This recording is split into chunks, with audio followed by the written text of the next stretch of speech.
How is everyone doing? You are in the strategy room on this Saturday night with the banker next door. I am your host, Dr. Joe Berquist. Hope everybody's having a great Saturday out there.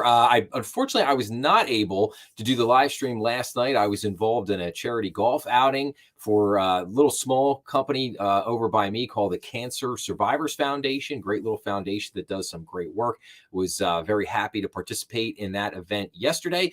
So you all have me here live on Saturday night instead, which is great because this is the first time I think I've ever tried to do the live stream here on Saturday night. So awesome. Glad to be here. Hope everyone enjoys what we got because I've got a lot here tonight. We're always going to start off by talking about some of the episodes that we did last week, some of the stuff that's going to be coming up this week, but a lot of really, really interesting stories to talk about this week. We got the whole TD Bank debacle going on with their BSA AML. Some interesting things happening overseas with Japan and China. We're going to talk about some of the things going on with interest rates right now, some bank earnings numbers, different things happening around. Very interesting developments with like SBA, COVID, EIDL loans. Trying to think what else. Well, I'll get into this one episode that I did in a second. But yeah, a lot of really great stuff, ton of news, ton of things to go over tonight. So I hope everybody just straps in and gets ready. So first thing I want to hit on is just some of the episodes that got posted up this last week. So I did an episode 238, which was called "What is Up with Men Not in the Workforce?" And this turned out to be a rather interesting episode. I was, I knew that this would probably touch a hot button, be a little maybe controversial as it were, and it did not disappoint. Had a tremendous number of views on that episode in the first 3 hours, which was a little unexpected. I wasn't sure how that was going to go off, but it touched it hit a hot button, and it did so in a positive way. So I'll have an article update from an article that came out this week, just to kind of give a little bit more update on that episode, but a great episode. And I'll talk about that a little bit more in a few minutes, but definitely check that out if you haven't had a chance.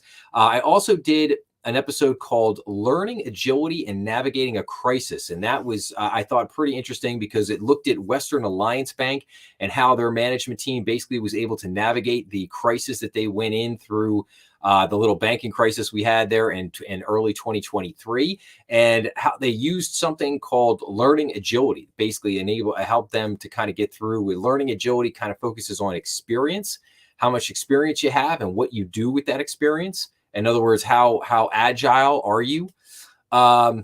And then I did a couple of interviews. First interview I did was with crisis management expert Stephanie Craig. And I felt that interview with Stephanie Craig was a great bookend to the episode that I did on learning agility and navigating a crisis, because again, crisis management was kind of the topic of both those episodes. But great interview with Stephanie, just talking about crisis management. We got into a little bit strategic planning for banks.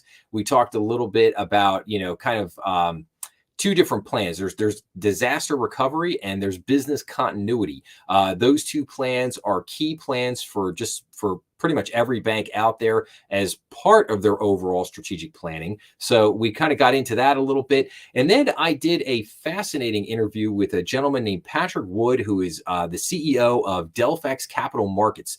And Patrick kind of came to me because he has a new product called CRS, Credit Rating Security, and it basically helps insurance companies to protect their bonds against downgrades. And it's a really fascinating product, really interesting conversation with Patrick. And I'm pretty sure that Patrick is going to come back on in probably the next couple of months to basically give us an actual detailed example of how this works. So hopefully I'll let everybody know when that happens. And then I did an episode called Let's Talk About Treasury Services, which could also be known as cash management. And this really ties into, I did a couple episodes the last few weeks on basically a deposit strategy. And so treasury services, all the treasury products that are out there, that's a big part. It should be a big part of your trade of your deposit strategy. So I wanted to kind of work that in and talk about that a little bit. So check that episode out when you get a chance. And then finally, I did a review of the FDIC 2024 Small Business Lending Survey. And that was interesting because I got to talk a little bit about how banks do their underwriting and different things that came out in this survey as it relates to kind of traditional underwriting versus loan automation and the different types of data that gets, soft data, hard data, things that I am very familiar with, but hadn't really had a chance to kind of work that into an episode yet. And this survey gave an excellent opportunity to do that. So if you're kind of interested in that, want to learn a little bit more about bank underwriting, definitely check out that episode. So now what do I got coming up for this week? So this week I'm doing a story on the Fed pivot and how that could spur more bond restructuring. In other words, the Fed pivot, the decreasing of interest rates. What effect is that going to have on the bond market? How could that lead to different restructuring? We're actually going to touch on that a little bit in a few minutes when I get into some of the articles here on what's going on with the 10-year Treasury. And then I'll have an episode on what does a successful core conversion look like. Every bank has a core system. Most banks will use like Jack Henry or Fiserv or a company called FIS. Those are basically the three big players in the kind of core system market, if you will. There's a number of other companies out there that do it, but they're the primary ones that do. So I'm going to talk a little bit about when a bank decides to change their core system, what does that look like? So I think some people will find that interesting. Should you be concerned about your board's performance? If your board is not performing well, what can you do about it? And then I'm going to do kind of an M&A update and a very interesting transaction review. I saw a recent merger announcement for two banks here in Pennsylvania, and I thought it provided a great opportunity to maybe take a little bit more in-depth look at what does a bank merger look like? What does that look like when you have a couple banks that are getting together, and how can that, what are some of the different numbers that you need to look at when you're considering that? I think people will find that episode very interesting. And then finally, for coming out for probably Thursday next week is CRE, commercial real estate, is a CRE concentration a bad thing? And I saw a great article that I thought was fantastic at pointing out the fact that, your bank may have a real estate concentration, but that's okay. That's okay. It doesn't necessarily have to be a bad thing. Like you may have a niche in a certain segment of the market, and that is a masterful thing to work that niche and become an expert in that niche and continue to work it. Many banks out there have done just that. On a side note with that, I've always been fascinated how I think most consumers look at in other words, like a bank is a bank is a bank, and that is just not true. You have hundreds of banks all across the country that are very niche kind of banks. They do very specific things. Some banks are commercial banks. Other banks are basically just a kind of a residential mortgage factory, if you will. They just churn in residential mortgage loans. Some banks are more focused on consumer lending, auto loans, home equity loans, personal loans, the credit cards, that kind of thing. Some banks are doing BaaS, banking as a service. That's their, that has become like the Bancorp Bank down in Delaware, for example. That's their, one of their niches.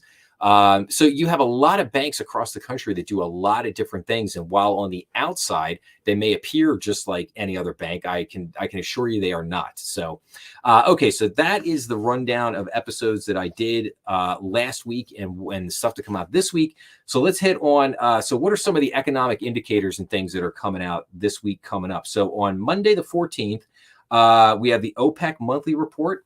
We have consumer inflation expectations.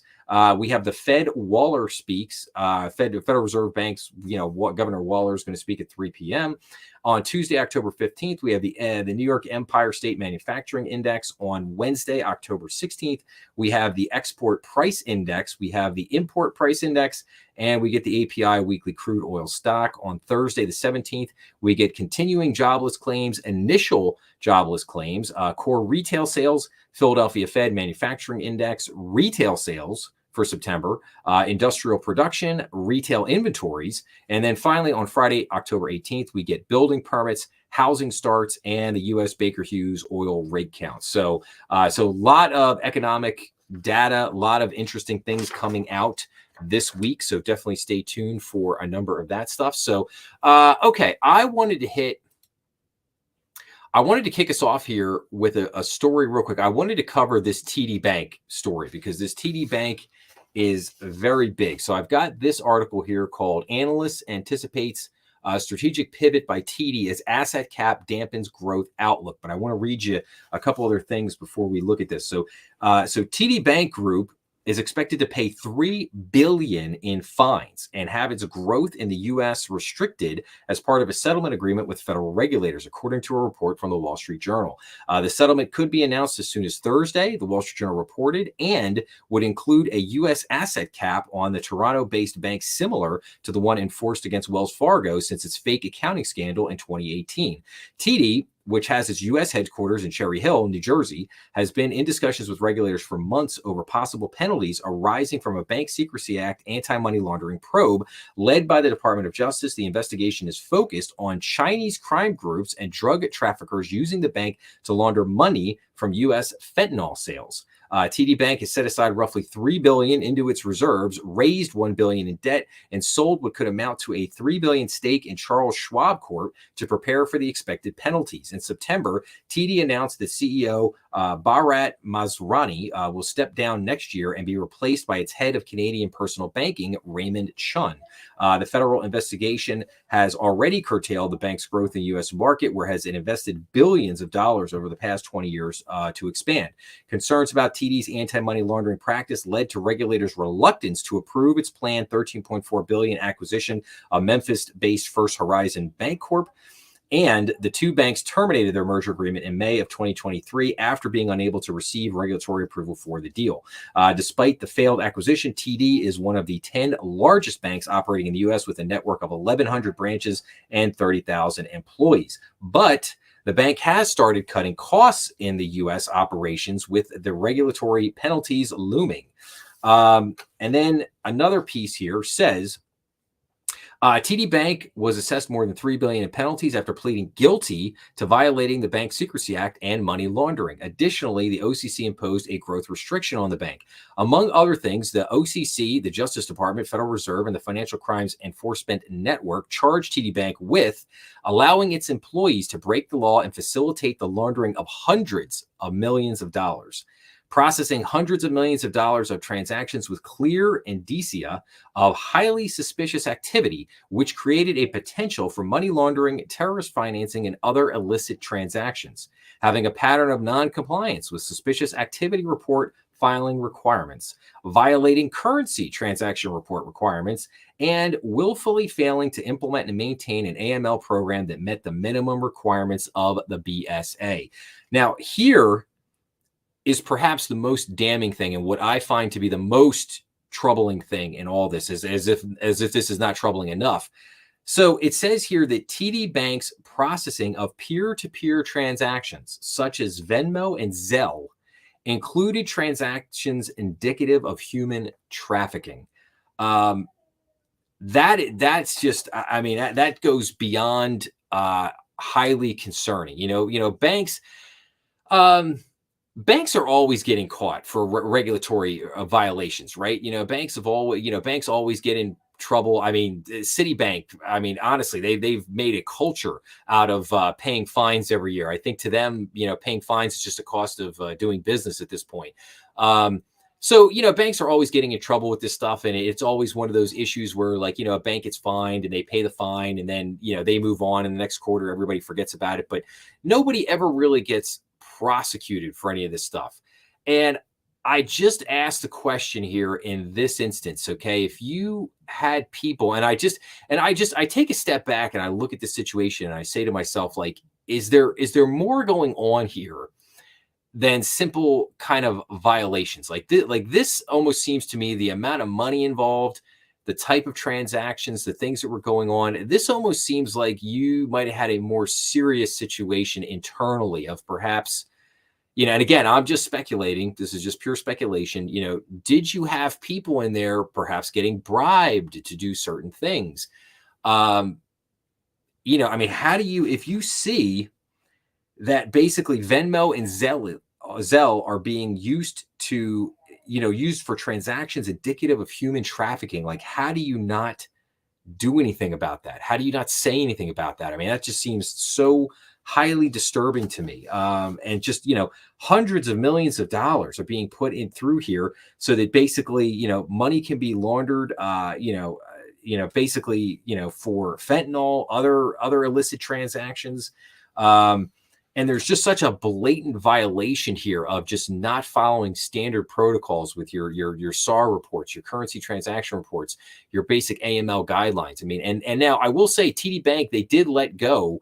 I don't know. I think in their back office, maybe it was like 50 or 100 employees or something like that. So I don't know if maybe they kind of took out the trash, kind of cleaned out like the people that they suspected were maybe super involved in this. But I don't know. I feel like there could be more stuff to happen with this. That's the only thing I want to point out with this. So let's take a look at this article real quick here. So Jefferies analyst John Aiken is fully anticipating a strategic pivot by TD Bank after the bank resolved the investigations into its U.S. Bank Secrecy Act and anti-money laundering compliance programs. As part of the resolution, TD will pay roughly $3.09 billion, and the total assets of two of its U.S. banking subsidiaries, TD Bank and TD Bank USA, are not allowed to exceed U.S. $434 billion.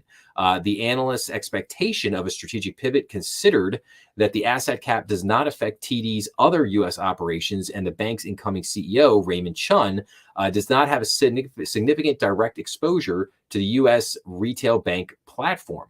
The incoming CEO is not tainted by any direct association with the AML issues, but he does not have any experience or affinity to the U.S. retail operations. Consequently, we expect to see a strategic pivot by TD, even if it does not walk away from U.S. retail completely, Aiken wrote in an October 10th research note. The analyst expects that it will take some time for Chun to evaluate TD's positioning and come up with a new strategy, and the market will view any strategic plan with skepticism, considering the relative lack of familiarity with Chun. We anticipate that investors will likely take a wait-and-see stance. So again, it's very interesting now that you have this asset cap in place. Like, what's going to happen here? What is TD Bank going to do? Are they, they got this new CEO coming in. Like they said, he's really not familiar with the U.S. market. He's not really known to the U.S. market. So, what kind of happens there with that? I think it'll be a very interesting thing to see how it plays out. As we also noted, Wells Fargo is also under an asset cap and has been for a while, even though they've been trying to get kind of out from under that recently, but it's still there. So, but okay. So enough on TD Bank for a minute.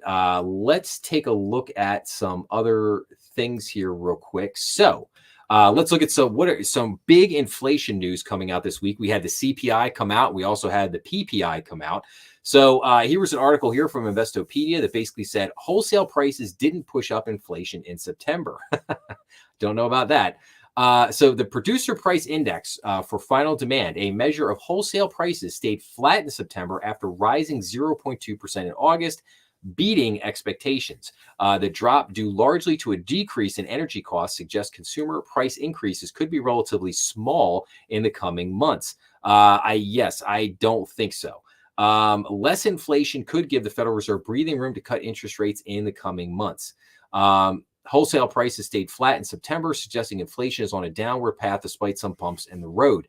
And, and here's what I find interesting. You get very different headlines in a lot of these articles. Like this make it sound like, oh, well, the wholesale price inflation, it was down or it was flat, so everything's fine. Or it actually wasn't down. Core PPI actually increased.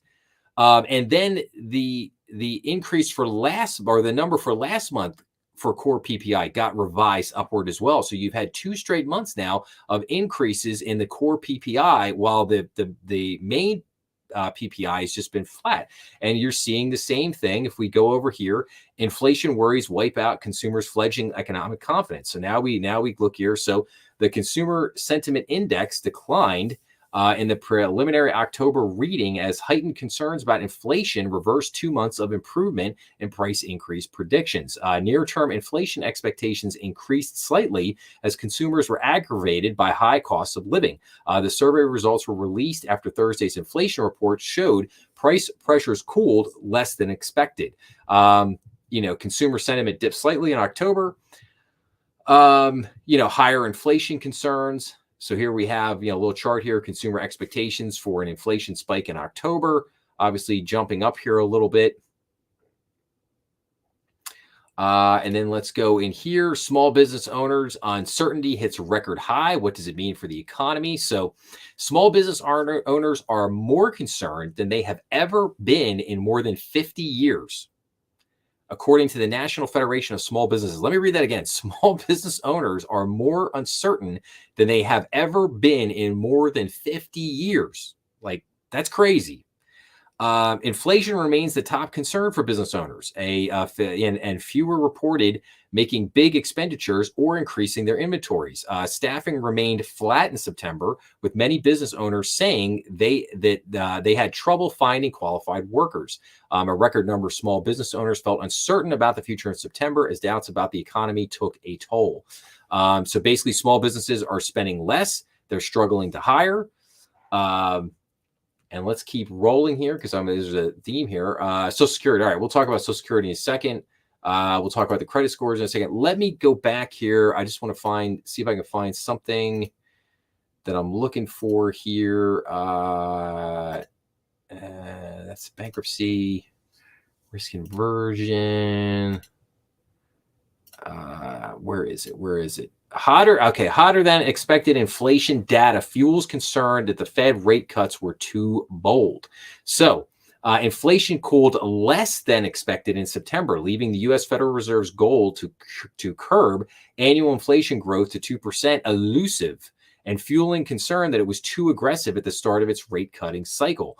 We'll talk more about that in a minute, but the Consumer Price Index, the market's preferred inflation gauge, rose 2.4% from a year earlier, while core CPI, which strips out volatile food and energy prices, increased 3.3%. Economists expected each to be about 10 basis points lower, according to Econoday. The data came just over 3 weeks after the Fed voted to cut interest rates by 50 basis points as it shifts its focus from reining in inflation to preventing job market weakness. So we can see here that while the CPI here has come down, it jumped back up. But the key takeaway I want everybody to remember here is that it's not the headline number, it's the core number. Core CPI increased 3.3%. Core PPI has increased now for the second month in a row. So that means that while the Fed is cutting interest rates and they went with a massive 50 basis point cut, inflation is actually going back up. This was the concern that I have talked about for months and months and months now, is that what is cutting interest rates the right move? You go back to the mistakes that the Federal Reserve made in the 70s. They cut interest rates, and what happened? Inflation spiked up again. We had 3 inflation waves in the 70s. And as the Fed cut interest rates into the second one, and that led to the final third wave, which was by far and away the largest wave and the most destructive. And here we are again. And I think, so we're going to get into just a second here, the Treasury rates, impacts on Treasuries, what's going on with that. So, but I wanted to talk about basically the inflation numbers that we got yesterday and pointed out that, and again, it's not perfect. Like inflation, as you can see here on this chart, inflation does not move up and down like in a straight line. You have inflation spikes, like you can see here. You had spike up, comes down, spikes up, comes down, kind of rattles around a little bit, kind of goes down, and then boom, spike back up, comes back down. Like that's how inflation rolls, and it's real, and that's the nature of it. And so a lot of times you can get these misnomers where you think the Fed thinks they've beaten inflation and you haven't. But let's go on here for a second. Is there anything else in here? Okay, yeah. So year over year inflation in September 2024 by detailed expenditure categories. So let's take a look. So energy's down Motor fuels, gasoline's down, propane's up a little bit, utility, electricity's up a little bit, but not much. But look at eggs. Eggs up 39.6%. Frozen non-carbonated juices and drinks up 15.3%. Other condiments up 10%. Uncooked other beef and veal up 8%. Butter up 7.8%. The services, motor vehicle insurance up 16.3%. Video discs and other media up 11.6%. Gardening and lawn care services up 10.4%. Admission to sporting events up 10.3%. Care of individuals and elderly up 8.7%. Commodities, photographic equipment up 9.9%. It doesn't help us YouTubers. Cigarettes up 8.8%. Women's underwear, nightwear, swimwear, and accessories up 6.5%. Watches up 6.4%. Window coverings up 5.8%. So, you could see that while, the headline numbers like, oh, yeah, inflation's coming down. We see here from these numbers that no, inflation is up, and it's up big across a lot of categories. And this gets back to why not only consumers, but small business owners are dramatically concerned. And then wage growth slower than consumer prices here. You can see here average earnings, consumer price index going down, average earnings. But I'm going to show you a chart here in a second on that. Yes, people's average hourly earnings are up, but the inflation has killed it. Like the inflation has taken away all those gains that you might have gotten. The inflation just took it away. So, but okay, let's go back to some of these other articles for a second here. I wanted to cover, all right, Social Security thing I'm going to come back to in just a second. So here we go. Why credit scores aren't falling even as more borrowers miss loan payments. So in July of 2024, the average FICO score remained steady at 717. FICO scores have not fallen despite growing consumer debt, rising delinquencies, and fewer new credit card accounts. Factors like missed payments and high credit utilization ratios can negatively influence people's FICO scores. So despite evidence that more people are missing debt payments as they contend with high interest rates and price pressures, the average credit score isn't changing much. FICO measures the average credit score twice a year to assess Americans' financial health. In the most recent reading released this week, the average credit score was 717, the same as the last reading and 1 point lower than the same time last year. However, credit card delinquencies surpass pre-pandemic levels. Scores and predictive analytics at FICO noted that while borrowers are missing more payments on mortgages and auto loans, delinquencies still remain below pre-pandemic levels, helping to keep the average credit score steady. On the other hand, missed credit card payments could be a cause for alarm. Yeah, kind of no duh. Yes, they are definitely a cause for alarm. But here's another thing that people need to understand about credit reports. The credit bureaus have been taking things off of the credit reports for this has been going on for the better part of the last 4 years, where they basically taken, judgments and tax liens have come off. A lot of the medical debts are not being reported anymore. So you are not necessarily getting the same accurate picture on your credit report that you used to get. It makes it difficult for banks because as banks use your credit report as a primary reference point, they want to look at your credit history. They want to see what debts you currently have outstanding. They're, trying to get an idea of, what does your character look like? Do you have a really strong repayment history? If you've gotten mortgages before, do you make your mortgage payments? If you've gotten auto loans before, do you make your auto payments? These are patterns and things that banks look for and need to evaluate as part of their underwriting criteria. But consumers, on the other hand, they need to understand what is influencing their credit score, what is going to help their credit score versus what is going to hurt their credit score. So there are some things going on here, and I just thought this was an interesting article. I wanted to point it out. So your credit scores, for the most part, are staying steady at the moment, but we are seeing a massive spike in credit card delinquency, which is not good. And they're taking things off of the credit report, which used to be on there, which from a banker's perspective is not a good thing. Helps kind of artificially inflate the credit scores to a certain degree, but not, like I said, not a great thing, but definitely something to keep an eye on here. So, okay. And then continuing with the credit card theme, Americans held less credit card debt in August. That's not necessarily a good sign.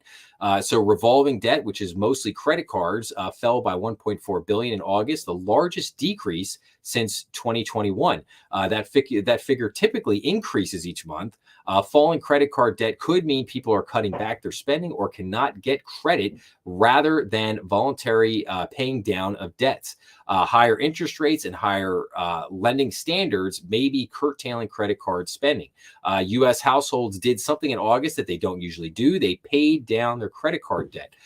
So undoubtedly, we've got, credit card debt in the country right now is around $1.4 trillion, the largest it's ever been. And then it says here, total debt, including credit cards, student loans, car loans, and other loans other than mortgages, increased by 8.9 billion to 5.1 trillion, short of the 13.2 billion increase that forecasters had expected. Why falling debt may not be a good thing. Falling credit card debt isn't necessarily a sign that people are better off financially, economists said. The Fed's data on credit card balances doesn't distinguish between people who carry credit card debt and those who pay it off every month. So drops in credit card debt can indicate decreased consumer spending. Total credit card debt typically rises each month when the economy is healthy. It often falls during economic stress, such as the pandemic or the Great Recession. Yes, I mean, obviously, the interest rates on credit card debt are extremely high right now. So, I mean, I would, highly recommend for anybody out there. I mean, if you have a large amount of credit card debt, definitely try to pay that off as best you can. Try to stay out of that type of debt as best you can. No doubt. But there's also, just having total credit card debt of $1.4 trillion basically tells you that there are a lot of people in this country living off their credit cards right now. So again, just something to keep an eye on here. And let's take a look at, okay. Did Friday's job data take jumbo rate cut off the table? Wall Street thinks so. So, market participants reassessed the outlook for interest rates on Friday after a surprisingly strong jobs report bolstered the case for slow and steady rate cuts from the Federal Reserve. Stocks, treasury yields, and the U.S. dollar rose as Wall Street aligned expectations for interest rates with the Fed's. Friday's jobs data likely took another jumbo rate cut like the one made in September off the table, according to many economists.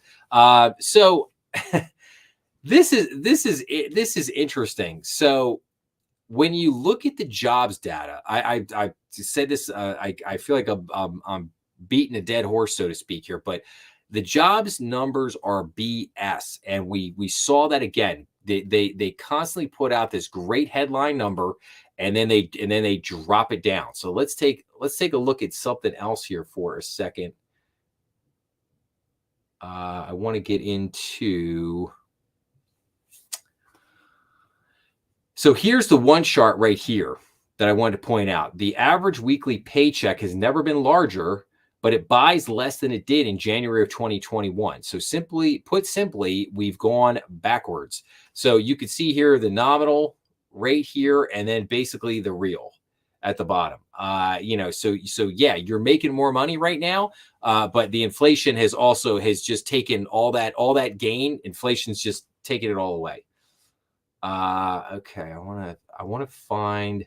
Okay, here you go. Downward revisions in jobs data are now the most prevalent since the 2008 financial crisis. 16 out of the last 19 jobs reports have been revised downward. This year alone, 6 out of the last 7 reports have been revised lower by a total of 372,000 jobs. Let's click on this for a second. So, to put this into perspective, in 2007 and 2008, we saw downward revisions in 17 out of 24 monthly jobs reports. If the current streak continues, this will exceed the frequency of revisions seen in one of the most severe recessions in modern history. Basically, the Great Recession of 07 and 08, that was the worst economic calamity since the Great Depression, over looking at the span of a 100-year time horizon, basically. And so the reason to understand this is that this is not normal. This is not normal. If we have, if we have the jobs reports that it's constantly getting revised downward, this is there's something very wrong with this. And then when you dig into the jobs report from last week, you find out that like 80% of the jobs, it was all government jobs. It was all government related hiring. And you take that out of the equation, the job market was just shrank. It totally shrank.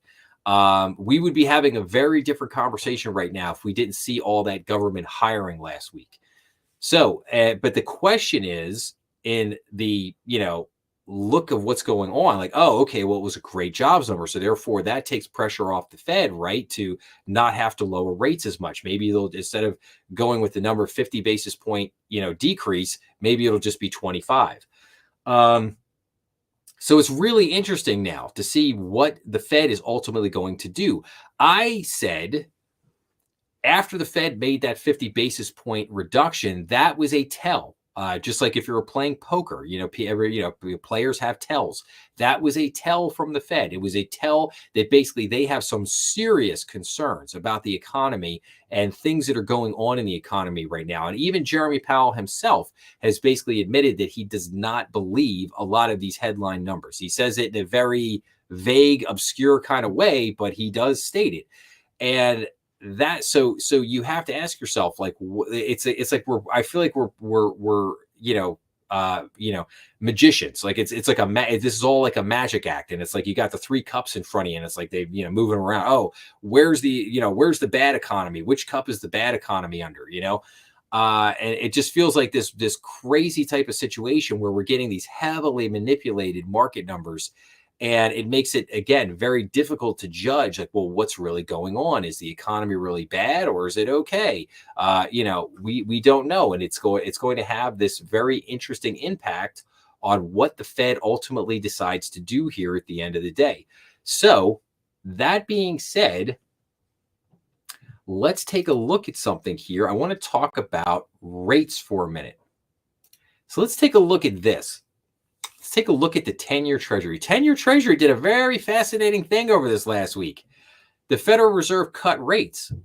So that means rates should be going down, right? Shouldn't rates be going down? Oh, wait, no, they didn't. Rates actually went up.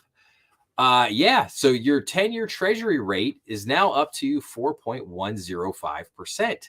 Now, just a couple things to note here. So if you want to look at the yield curve, you take the 10-year minus the 2-year. So the 2 years at 3.966. So we have technically gone back into technically reverted to positive territory. The yield curve was inverted for the better part of the last 2 years. However, on a technical basis, has the yield curve really, reverted to positive territory when the 10-year note is still below? Look at the 1 month. The 1 month, the 3 month, the 6 month are all still higher than your 10-year note. The 1 month is at 4.825, 3 month is at 4.633, 6 month is at 4.449. So I think on a highly technical basis that the yield curve will not be fully reverted back to positive territory until these shorter term treasuries become lower. The short term rates get lower than the 10-year rate, which is considered the long term rate. Now that's the yield curve end of this thing. But let's talk about the practical end of this for consumers. Okay. What runs everything? If you're a consumer out there, what runs everything that you borrow off of? The 10-year Treasury. That's what runs it. That runs your mortgage rates, your auto rates, your credit card rates, your student loan rates, all coming off the 10-year Treasury. On the commercial side, yes, the 10-year Treasury is very influential on the commercial side, but banks also look at a few other things. We look at what's called SOFR, the single overnight financing rate. We also look at the federal funds rate. We also consider what the Wall Street Journal Prime is. Like, for example, pretty much all of your commercial line of credits basically will run at Wall Street Journal Prime, maybe Prime plus one, something along that nature. Whereas your fixed rate commercial loans, they might, again, banks might price off of the 10-year note. They also might be heavily influenced by what the federal funds rate is at and also what the SOFR is doing.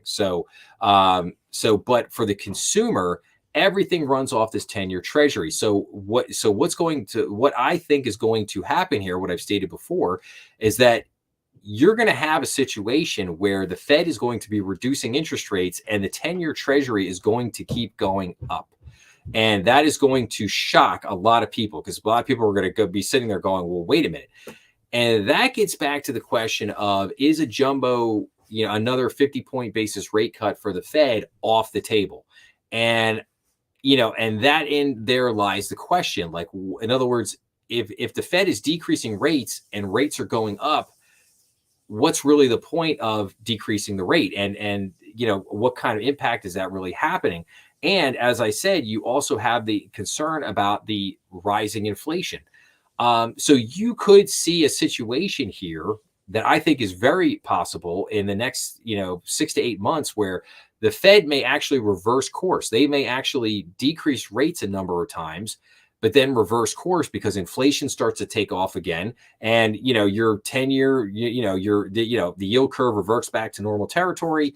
You could have falling employment, rising inflation, just an absolute catastrophe at that point for the Fed. So we'll have to see. But let's take a look at something here. So again, this is from the Fed index. This is your 10-year treasury. So here we go, September 30th. They're right at the end of September there. The Fed cut the rates. So what happens? Initially, the 10-year treasury drops from 3.81 down to 3.74. Okay, that's what a lot of the Fed was hoping for. But then what happens here? It goes from 3.74 and it proceeds over the next 11 days to go up to 4.09. It basically increases over 30 basis points. So the basically, what effect did the Fed rate cut have? It had none. It had no effect. It did the reverse of what they were hoping it was going to do. So this is what's happening here right now. And now let's take a look at something here. Why mortgage rates may not continue to drop. So let's go down here. So relief on housing costs from interest rate cuts issued by the Federal Reserve last month may not be as straightforward as some would-be home buyers might expect, but some areas of the country are poised to feel the impacts of rate cuts more significantly than others. And it kind of goes into this Realtor.com analysis of people that have mortgages versus people that own houses free and clear, and how those numbers can vary significantly on different states. But what I want to get here is mortgage rates may not continue to fall. While the 30-year fixed rate mortgage has moved down in recent weeks and the Fed's rate cuts have been widely celebrated across the real estate industry, rate movement isn't consistently downward. In fact, while 30-year fixed rate mortgages fell from an average of 6.8% in 2023, with the peak around 7.8% last fall, to about 6.1% as of October 3rd, rates have since risen again to about 6.6%, according to the Zillow Group. Recent fluctuations in mortgage rates are causing potential monthly payments to shift quickly for home buyers. This volatility also impacts households who purchased homes previously, changing the math on whether refinancing could help lower their monthly payments. There's also no guarantee mortgage rates will continue to fall, even if the Fed cuts its key rate further, Zillow research has noted. Now, what they don't talk about in here is the why. Why is that? Why is there no guarantee that mortgage rates will continue to fall? And that gets back to an episode that I did about a month or so ago, where I talked about what Janet Yellen was doing over at the Treasury with something Nouriel Roubini, Dr. Nouriel Roubini, and his partner did a research paper on something that they labeled as ATI, Activist Treasury Issuance. And basically what they said was, if we go back to the Wall Street Journal, the data here. So what happened was the Treasury, because the Treasury needed to issue treasuries to what? To finance the national debt, the growing insanity that is our national debt. They have to finance that. They finance that with Treasury bonds. So they have bond issuance. So they have the bond auctions. So when they put out the Treasury bonds, guess what? Guess who's been buying them? The Treasury has been buying those bonds, and they have been forcing up the short-term rates, and they kept the yield curve inverted. Even when it was getting ready to go back to positive territory, they kept it inverted for a year longer than it should have been. and they have basically put out about $1 trillion in these short-term bonds. Well, guess what? These are 1 month bill, 3 month bill, 6 month bills, 1 year bill. So what happens with these treasury bonds? They have to what's called roll. You have to roll the debt. So it's at some point these short-term bills are going to have to be flipped over into long-term bills. And as you flip those into long-term bills, guess what? That is going to drive the 10-year note way up. Furthermore, it gets even deeper than that. So furthermore, the two biggest buyers of our long-term debt are Japan and China. Oh, yes, the two countries that are currently not buying our national debt. So if you're going to entice them, if they view our national debt as being more risky because we're just printing money like drunken sailors, so to speak, if they view that debt as more risky, that means they're going to have to earn a higher yield, a higher return in order to entice them to go start buying that long-term debt again. So it's going to force these 10-year treasuries back up. So again, the Fed, I believe, will cut rates in the short term, and I believe that they will probably reverse course very quickly, because you're probably going to get spiking inflation. You're going to get a deteriorating job labor market. You're going to have rates going back up because of the long-term debt, and basically their rate cuts are going to be useless. They're not really going to have any impact at all on the market. Okay. So that being said on that, so let's jump into a couple other things real quick. I want to cover two articles here real quick. So just an update on the office market real quick. So office market hits a milestone, but maybe not the, but maybe not the bottom in the third quarter. So early estimates of third quarter market data suggest a key metric of the national office market may have held steady in the most recent 3-month period, a glimmer of hope for a commercial real estate sector that's been ravaged since the pandemic. But it's too soon to declare victory. Preliminary third quarter data by Moody's Analytics found the office vacancy rate nationally among markets it tracks was 20.1%. That's the same rate it was the prior quarter, when it hit an all-time record high by Moody's measurements and ends a 3-quarter streak of successive new record high vacancy. But while a vacancy rate that held steady over the course of 2 quarters could suggest the broader office market economy is beginning to stabilize, 1 quarter of data isn't enough to say definitively the market has hit bottom. Another way to look at that is 1 quarter's data does not a trend make. And then it kind of gets on here. Yeah, we're seeing a lot of different things, whatever, blah, blah, blah. It kind of goes on down there. But I just wanted to point out that basically, so at least we have for 1 quarter here, the rate on the commercial real estate has held, at least on office sector, is held steady at 20%. So we'll see if that continues to hold steady going forward. Okay. Now I wanted to get an update on SBA COVID loan hardship program tops $36 billion. So I've reported before, I've done a couple episodes on, basically the giant mess that is the COVID EIDL loans. I've done ESPN updates, had some, and I did an interview with Paul Avery, a great SBA lender, talking about just the SBA programs and ins and outs, that kind of thing. So, but let's look at what is going on with the continued deterioration of the EIDL loans. And this is very important. If there are any small business owners out there listening to this right now that took out an EIDL loan, you're definitely going to want to listen to this. So, hundreds of thousands of small business owners that took COVID-19 economic injury disaster loans during the pandemic are currently enrolled in an associated hardship program. But there is dimming hope that many of those loans will become current. About $36 billion in COVID EIDL loans is enrolled in the Small Business Administration's hardship accommodation program across about 301,000 loans, according to data provided by the Playbook as a result of Freedom of Information Act requests to the SBA. The HAP is a 6-month program that allows small business owners to pay a fraction of its total payment, but business owners can enroll up to 5 times, with the first 2 rounds requiring 10% of the total payment, then 50%, then 2 rounds at 75%. So businesses with loans under 200,000 can apply and will be approved automatically, the SBA said. So I think, and I do believe the majority of the loans in this program were probably for maybe 100,000 and just over 100,000.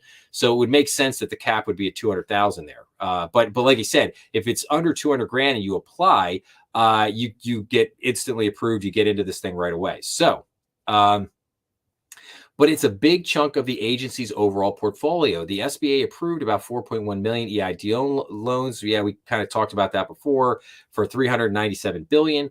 But many of the SBA's EIDL loans are being charged off. It's sent to the Treasury Department for collections. In 2021, the agency charged off 21.5 million in EIDL loans. In 2022, that grew to 198 million. But then last year, the agency charged off 52 billion, about 70% of its portfolio. The SBA did not provide additional comments on the HAP program beyond the data. The HAP's lower payment requirements do come at a cost, however. Interest continues to accrue on a loan that business owners might never be able to repay, saddling them with debt that only increases with each round. So this is known in the banking world as a couple things. When a borrower gets in trouble, one of the options that a bank has to work with that borrower is to basically have them sign what's called a forbearance agreement. It basically, changes the structure of the repayment of the debt on the loan, tries to help the borrower out a little bit, and then that loan probably gets downgraded, put on a watch list. It could, in the past, that loan would always be then categorized as what's called a troubled debt restructuring, a TDR, which is a bad thing. Banks do not like to have TDRs on their in their portfolio, on their books, as it were. So you have the whole kind of forbearance aspect of this whole thing, but then you also have what's called, this is a negative amortizing loan, meaning that you're making a smaller payment, but the interest is still accruing, and that interest is adding on to your principal on the back end of the loan, meaning that you're making a payment and you're getting relief in terms of your monthly payment, but the actual amount of debt that you own is increasing every month, which is a horrible, horrible situation to be in.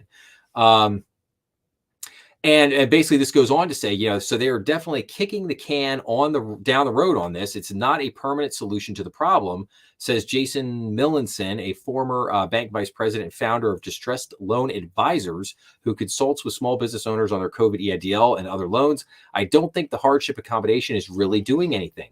Milson predicts the default rate on COVID EIDL loans will start to tick up once small business owners are forced to make their full loan payment, although when that will be remains an open question. That's because the SBA has already deployed several tools to delay full payment, he said. That included extending the initial EIDL loan deferment from 24 months to 30 months, adding additional enrollments of the HAP program, and allowing businesses not current on their loans to enroll. The SBA also rolled out a brief reprieve from collections earlier in the year and also pulled back a tranche of loans set for collection by the Treasury Department.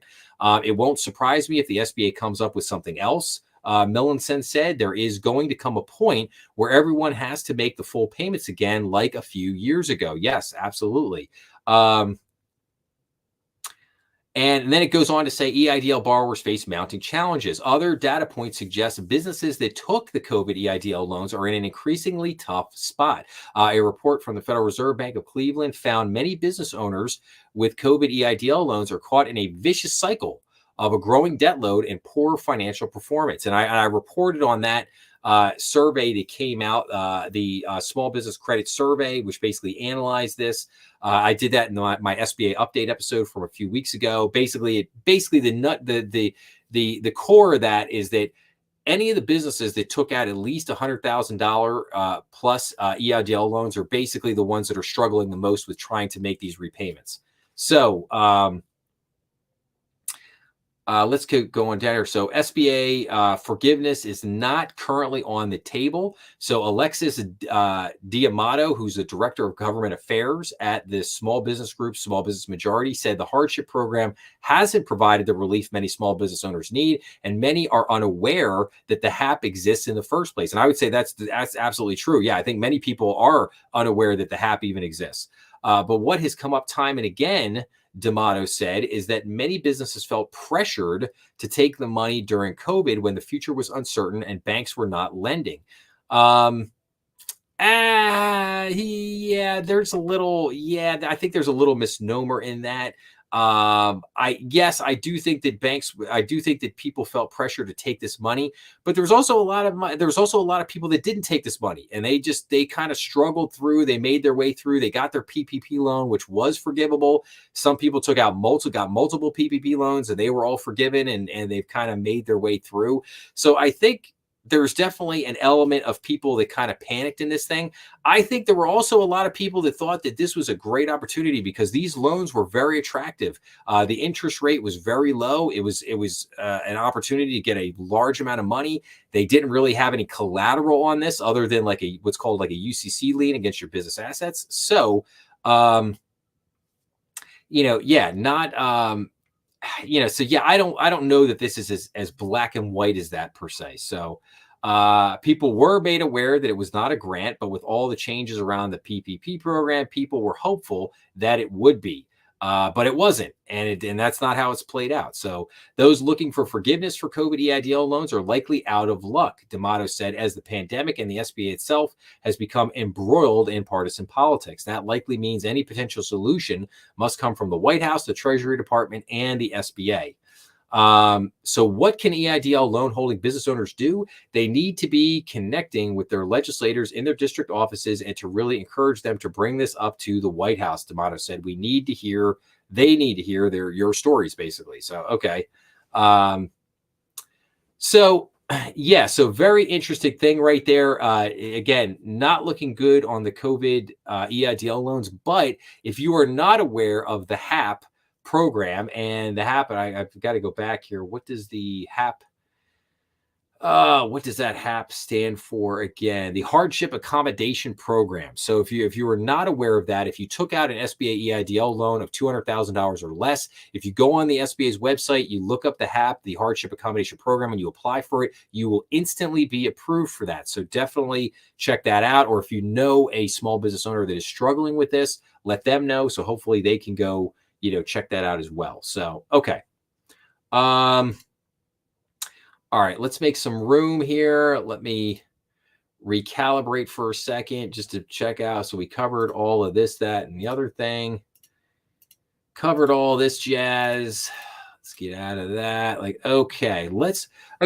me take, I want to cover something else here for a second because I want to get into some other new stuff for a minute here. I do have some couple other things I wanted to cover, but let's a couple of things. So I wanted to do something interesting tonight here for a minute as we kind of approach the hour mark here with hopefully another 15 minutes or so still hanging out.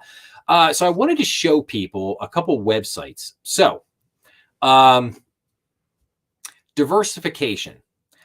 What does diversification really mean? I think a lot of people, a lot of financial advisors would point you to, you need to have portfolio diversification, which is great. You should absolutely have diversification. But to me, real diversification, if you're talking about,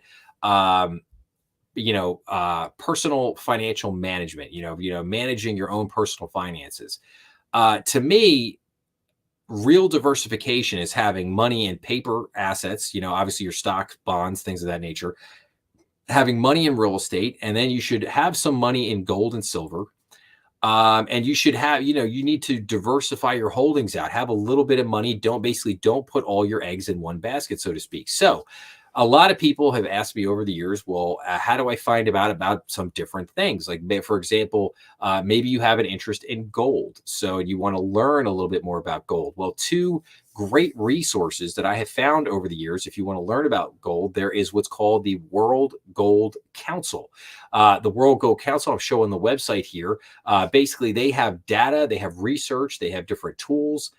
This is a phenomenal website if you want to go, right here, this is just their data page where they talk about historical demand and supply, gold ETFs holdings and flows.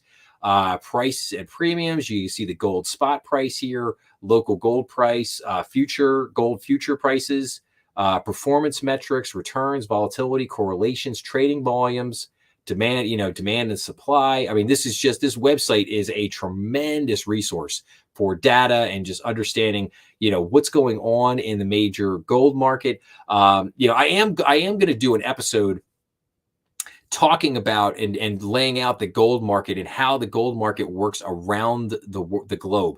There are a number of major gold exchanges. There's the one in London, there's the New York Gold Exchange, and there's the one in Shanghai. So you have these three major gold exchanges, obviously London being the oldest and probably the most historic. And there's a lot of history there. There's kind of how that market has evolved over the years, what it does, how it operates. I think is very fascinating, and it influences a lot of markets around the world. So if you want to learn more about gold, and then like I said, you can have research on here. Topics, central banks, ESG, gold market structure and trends, investment commentary, blogs, case for gold, central bank surveys. So a lot of great stuff on here. And some of these central bank surveys, I definitely want to cover in future episodes because there's a lot of great stuff there. Another company I would recommend, and I do want to put the disclaimer out there. I do not have sponsorships with this company. I have no affiliation with this company in any which way, shape, or form. It's just a company that I have personally used over the years. I found them to be great, again, because of the information that they provide. They put out a lot of research and articles that are great on the gold market, but they also have a lot of great data. This company is called USA Gold, usagold.com. This company's been around for over 50 years. I find them to be very highly reputable, very trustworthy. If you go on their website, you can tell they have news, they have guides, IRA rollovers, they have prices. So you can see the gold live prices, gold price history, gold coin prices. They get into products, gold bullion coins and bars, gold historic fractional coins, gold historic US coins, platinum, silver, historic collectibles. So, but here, this is just the live gold price today. So right now, gold's at $2,658.50. And you can see the current price, yearly high, yearly low. You can see gold has had a huge run up this year. Basically, gold is up, $700 on the year. Yearly change, it's up, $592 here. But it's a big increase. They have great charts on here. They compare it to silver, palladium, platinum, palladium, Bitcoin, S&P. Pretty much anything you want to compare it to out there. So, and then let's just see here, products, prices, news. And then, so you have a daily market report. We could click on that for a second. So here's your here's the daily gold market report here.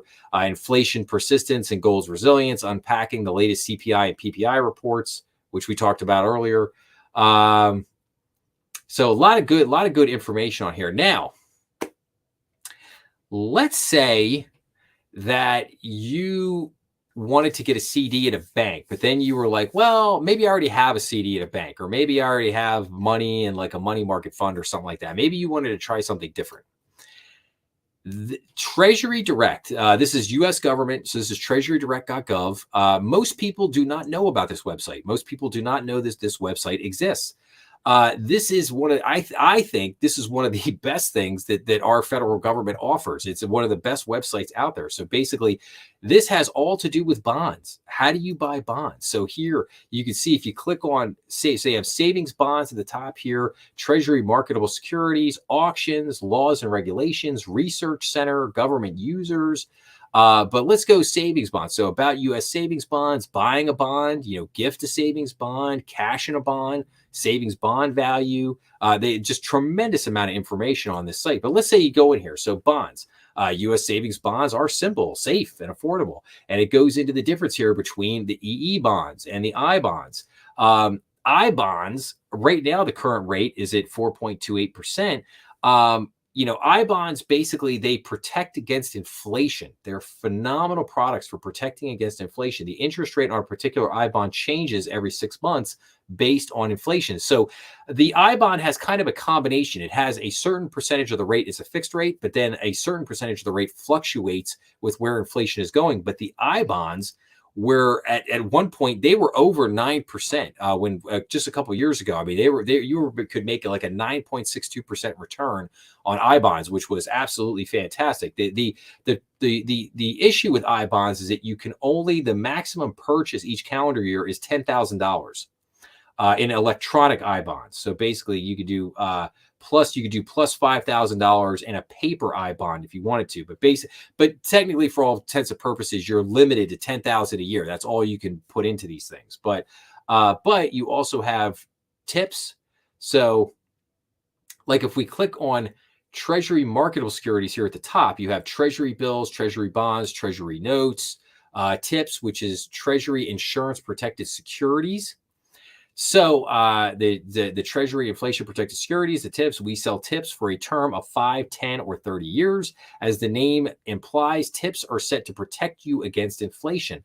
Unlike other Treasury securities where the principal is fixed, the principal of a tips can go up or down over its term.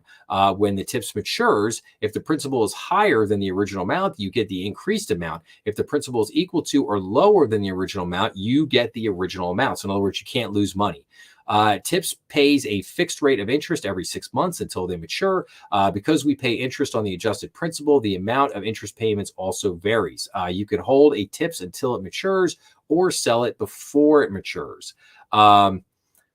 Minimum purchase is $100, but you can, the nice thing about tips is that you could put a lot more money into tips. Like if you had 100 grand, $1 million, maximum purchase, I think is $10 million, non-competitive bid. So you could put a lot more money into tips. And again, I mean, some of these vehicles are great vehicles. Like, and you could buy on here, let's say you wanted to buy a bond. So, you could buy one of I think the cool features of this is, like, say you wanted to buy, like, we go back to rate. Let's go back to rates for a second here, right? So the 6-month T-bill here is at 4.49%. So say you wanted to buy a 6-month T-bill. Well, you go right back on here to Treasury Direct and you say, hey, I want to get myself an I bond or an EE bond or a T-bill or whatever. And you buy that. And one of the cool things is that you can enroll this so that, like, you buy a 6-month T-bill and you could just roll it every 6 months. Like, you could set it up that it will automatically roll over and it'll just buy another 6 month every 6 months. It'll just take that interest you earn and just roll it over, just buy another bond, and it'll just keep rolling and compounding, what you're earning. So, which I think is that's a great little investment. It's a great way to take, maybe 10 or 20 grand and just kind of throw it in there and, put it aside and just forget that you have it and let that just roll. And you may wake up in 10 or 20 years and find that you have actually saved a nice little chunk of change in there on the side for basically taking zero risk. So, and again, when interest rates were at zero, effectively when, the Fed had, rates pegged at zero, basically, I think a lot of people forgot all about Treasury Direct because these bonds weren't paying anything at that point. So everybody, I think, kind of ignored this and forgot about it. But once interest rates started to go back up in 2022, 2023, then all of a sudden these products became very attractive again. Now, you may ask yourself, well, why hasn't my financial advisor told me about gold or told me about Treasury Direct? Well, the answer should be obvious. They're not getting paid on any of these products. They're not getting paid to recommend to take you over here. They need to keep you in the mutual funds. They need to keep you in the ETFs. They need to keep you in the retirement accounts and things like that. That's, the annuities, like, that's the stuff they're getting paid on. They're not getting paid on this. So, but I just wanted to, like I said, point some of my objective in doing all this was just to point out that these options are out there to people. If you want to check these out, they're there. You can go look at them. Like I said, they're great stuff. these websites are great for research, for information. They provide a tremendous amount of background and data on a lot of these things. You can look at a lot of these different products and try to evaluate what makes sense, what doesn't make sense. So just some really good things that are out there for people to take a look at. So okay, all right.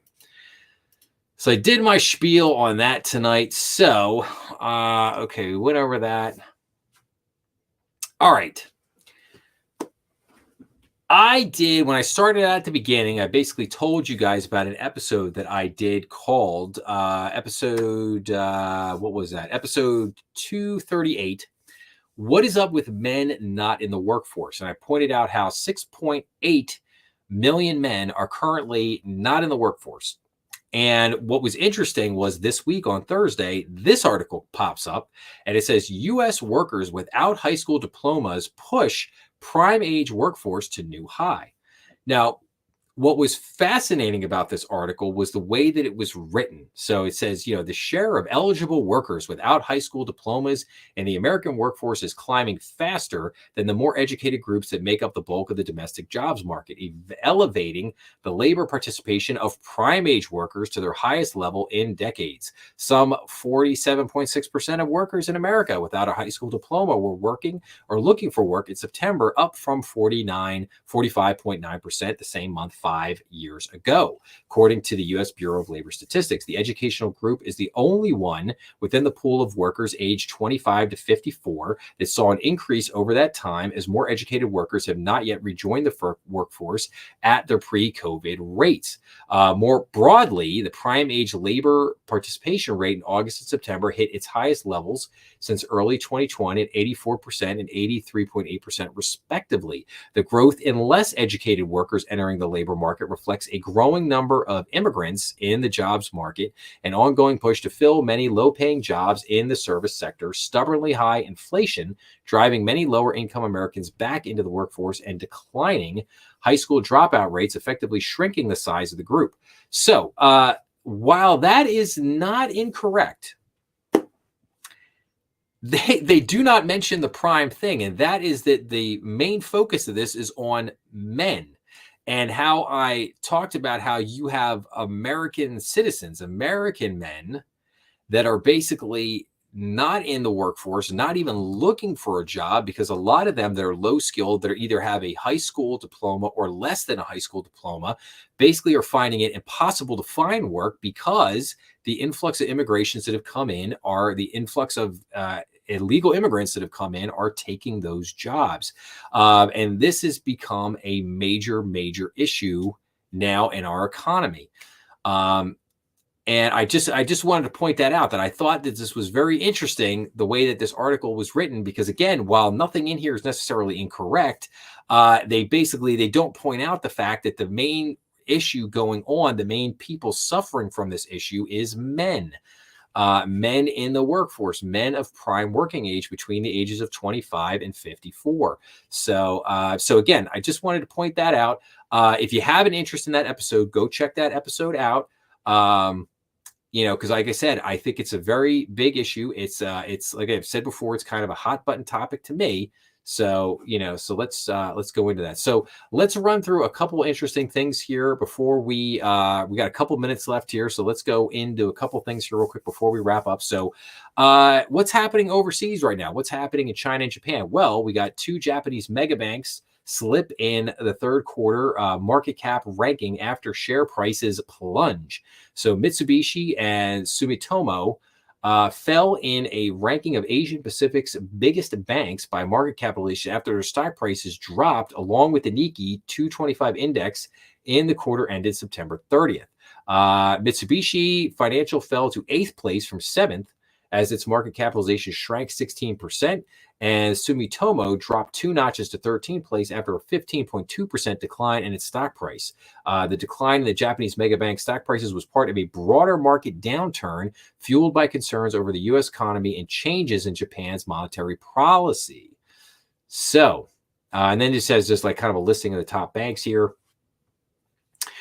Usually, rising interest rates should be supportive of banks, but such a positive factor was erased by a plunge of the overall Japanese stocks.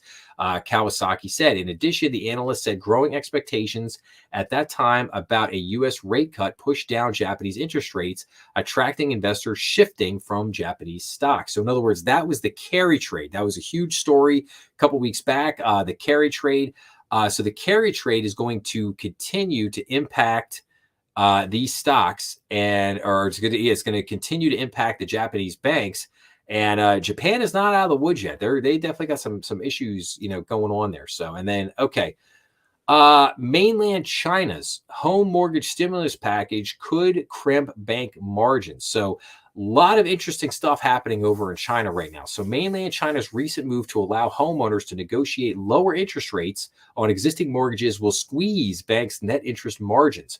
Authorities announced a series of stimulus measures in late September to support the housing sector because, as I've reported before, Japan is in the process of a major real estate bubble bursting. I think the largest real estate bubble that that this world, not the country, that the world has ever seen, has basically imploding in China, and now China is doing all these crazy things now to basically try to support and prop up their housing market, which has experienced a multi-year downturn. A week after the U.S. Federal Reserve pivoted toward lower rates, mainland China's government said homeowners could negotiate with their banks to bring down interest rates on their mortgages. Separately, the People's Bank of China reduced lenders' reserve requirements ratio by 50 basis points. The down payment requirement on second homes was also reduced to 15% from 25%, bringing it on par with that needed for first homes.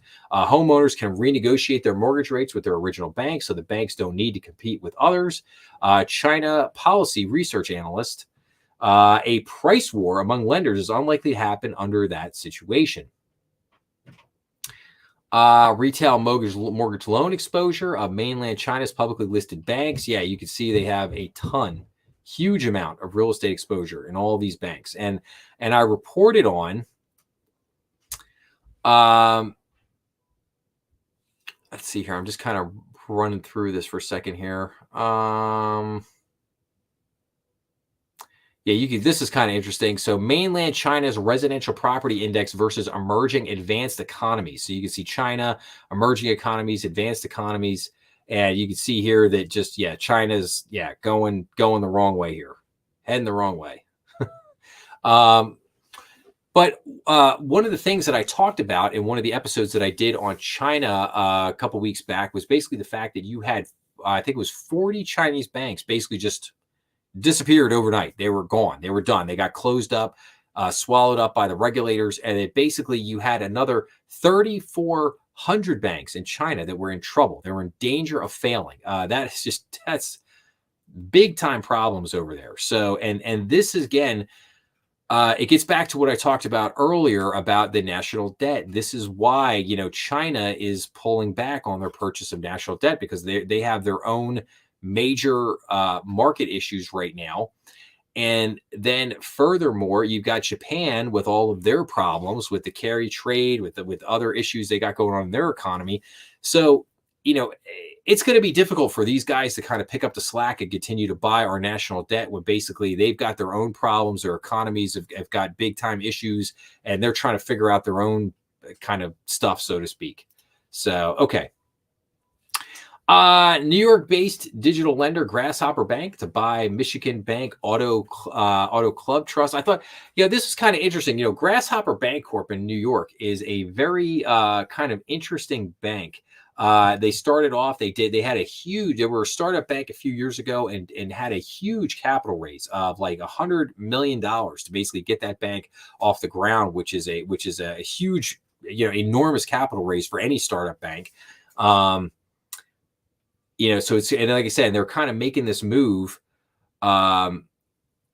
Basically Auto Club Trust is a federally chartered savings bank with total assets of about $495 million and a subsidiary of Auto Club Group, a unit of Auto Club Insurance Association Group, and the second largest AAA club in North America. Grasshopper Bank has about $835 million in total assets and serves the business and innovation economy on its digital platform. So, Grasshopper Bank is basically a digital bank. So again, it's, kind of an interesting thing there. We'll see how that plays out. JP Morgan Chase CEO shoots down the prospect of Apple credit card acquisition. So basically, they're looking like they're not going to buy. Obviously, Apple has been in bed with Goldman Sachs Group for a while. It looks like JP Morgan is not going to bail them out by taking that on. Wall Street Journal, more jobs can counteract lower rates for lenders. Yeah. Well, I don't know if that's going to play out the way that they like. U.S. bankruptcies year to date near pandemic high after 59 filings in September. So U.S. bankruptcies slowed in September after spiking in August, although the pace of filings is still on pace to on track to exceed the 2023 level and approach the 2020 total. So there were 59 bankruptcy filings by public and certain private companies in September, down from 63 in August. But the total number here is starting to trail pretty high. We're starting to get up there. Obviously, the previous high going back to 2010, which was about 828. So we're hovering about 512 right now. But I would not be surprised to see a little bit of spike in this number toward the end of the year. So, yeah, we'll see what happens there. We'll keep an eye out on that. Investors' risk aversion eases, though lingers in October. So a risk aversion mood continues to cloud U.S. stock market investor outlook for a fourth straight month, although overall risk sentiment has improved from September's 16-month low, according to the latest results from S&P Global's Investment Manager Index survey. So, okay, we'll continue to keep an eye on that. Third quarter bank reports to show weak loan growth and modest deposit improvements. Yes, indeed. Definitely something to keep an eye on, even though, interest rates are lagging. It takes a while for interest rates to kick in. So when the Federal Reserve starts dropping rates, does that mean that loan demand is going to immediately spike up? No, it doesn't. So again, it takes a little bit of time for these things to kick in. U.S. bank branch deals surged to a 3-year high. So U.S. bank branch deals announced in 2024 have reached a 3-year high, with $3.61 billion in deposits slated to be transferred and 62 branches set to be acquired as of September 30th. A number of deals so far in 2024 is tied with those announced in 2022 at 20. According to S&P Global Market Intelligence data, but buyers tend to like branch deals because they typically bring more deposits than loans to the purchaser, and that can help add liquidity to a bank's balance sheet, said Stephens Inc. managing partner Brian Branson, who was speaking about the deals in general and not specific transactions. I would expect that we would continue to see a high degree of interest from potential buyers if more branch deals come to the market, Branson said in an interview. So, just good to keep an eye on that. See again what happens. Credit union bank deals build on what has been a historic year. Now, this is a big thing. Credit unions continue to make waves when it comes to bank acquisitions, as the total number of deals reached 18 for the year through October 9th. Now, this is a major hot button issue for banks and bank associations. You think of the American Bankers Association, the Independent Community Bankers Association, your state banking associations. This is a hot button topic. And it gets into a very interesting conversation. In other words, should credit unions be buying banks because of tax advantages that credit unions have? In other words, our system was never designed for this. It was never designed for, credit unions to be buying banks. And you have to ask the question, if a credit union is big enough to be buying banks, is a credit union still a credit union, or should they be considered a bank? Which basically, if it walks like a duck, it looks like a duck, it quacks like a duck, it must be a duck. And I think that is the case with a lot of these credit unions. These credit unions are not these little, $68 million institutions that are open 3 days a week. No, these credit unions are multi-billion-dollar enterprises that operate just like any other bank would. They could have 100 branches, could be operating throughout a huge territory, thousands of customers, and now they are running around buying banks up. So you can see here from the deal activity, this is now U.S. credit union M&A deals announced since 2015, and we can see here that this number has dramatically spiked up. So this is a hot button topic. I'm sure I will be reporting more on this in the months to come because it's a big deal. Already reported on that. Fed's September rate cut to have limited effect on regional banks' third quarter earnings. Yeah, just kind of like what I said. The Federal Reserve's recent 50 basis point rate cut and deteriorating credit quality in certain areas will likely be themes as U.S. regional banks report third quarter earnings. Like I say, it'll take a little bit of while for that to move in. I think the bigger concern for banks right now is in what's called net interest margin compression. Like, in other words, the loan demand doesn't pick up that great.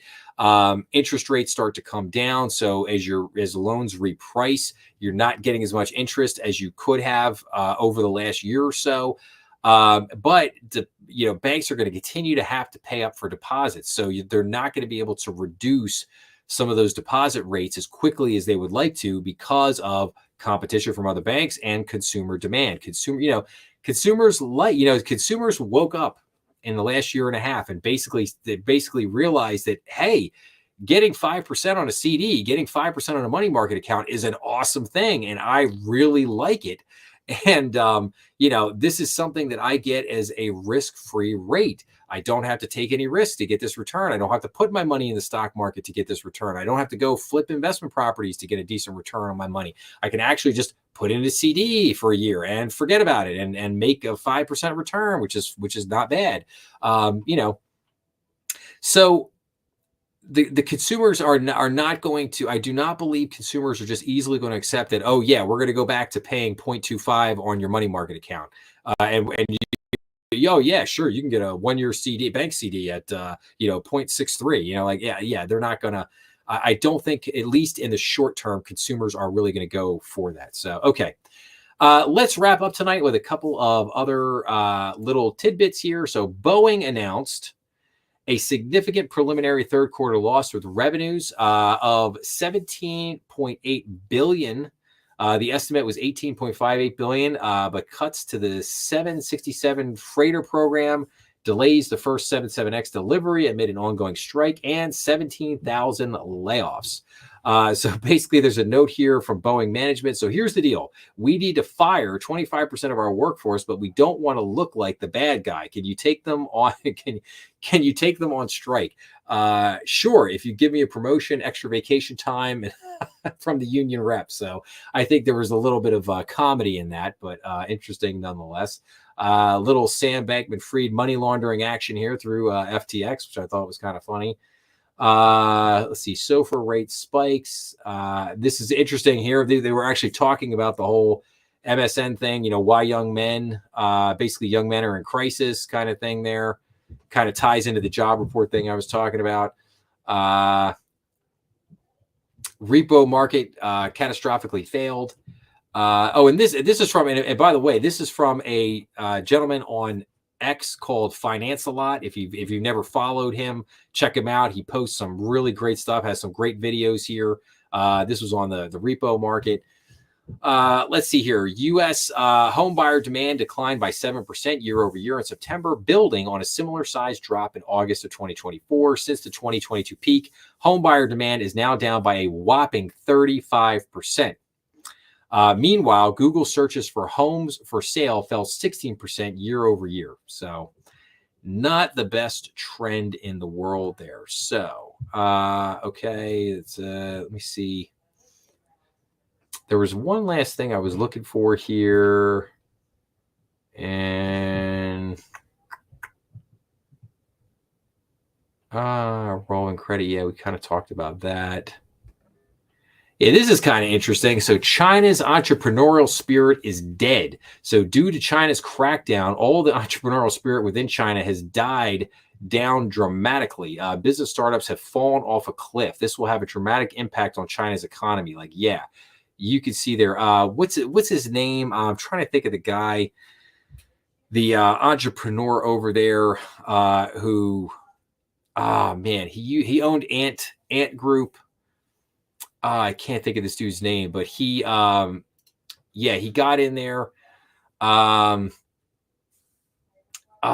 I can't think of the guy's name. But anyway, when they basically took this poor guy, threw him in a closet, and basically said, "Don't come out until we allow you to come out." But this gentleman, he forgot He thought that he was a tech billionaire, like like Elon and Zuckerberg and everybody here in the U.S. And he thought that he could kind of do what he want until the communist CCP came along and basically said, no, no, no, you only have this company and earn this money because the government allowed you to have this company and have this money, and therefore we're going to cut you off at the knees now and put you back in a room. And if you don't like that, we'll be happy to just put you in jail and take everything you own.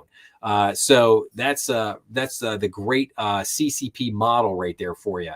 And you can see here, yeah, I mean, this again, more issues going on with China's economy there. So, all right, well, that is kind of it for tonight, guys. I covered a huge amount of territory there. A lot of stuff going on there tonight. Let's see here. Any comments here that I could check out before we go? So I did have a comment from Richard Clark. What do you think about Canada?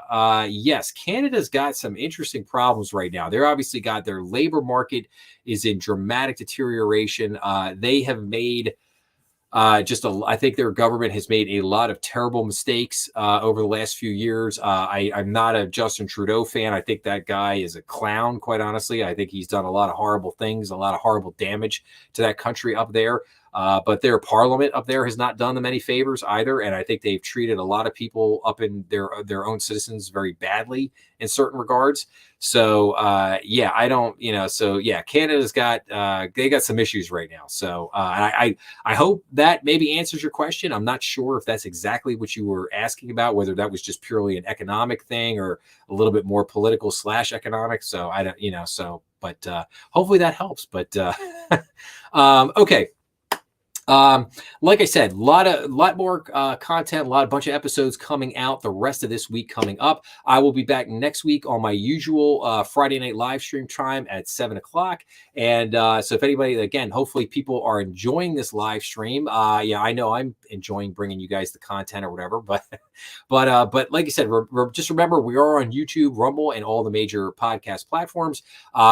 Please leave your comments, as I always love getting back to everybody. Check out some of the other content on the channel. I've got some great things coming up here over the next few months that I hope people will find very interesting and educational. But I hope everyone has a great rest of the weekend, and I will see everybody again next week. And please make sure to check out some of those episodes coming up. Thanks a lot, everybody.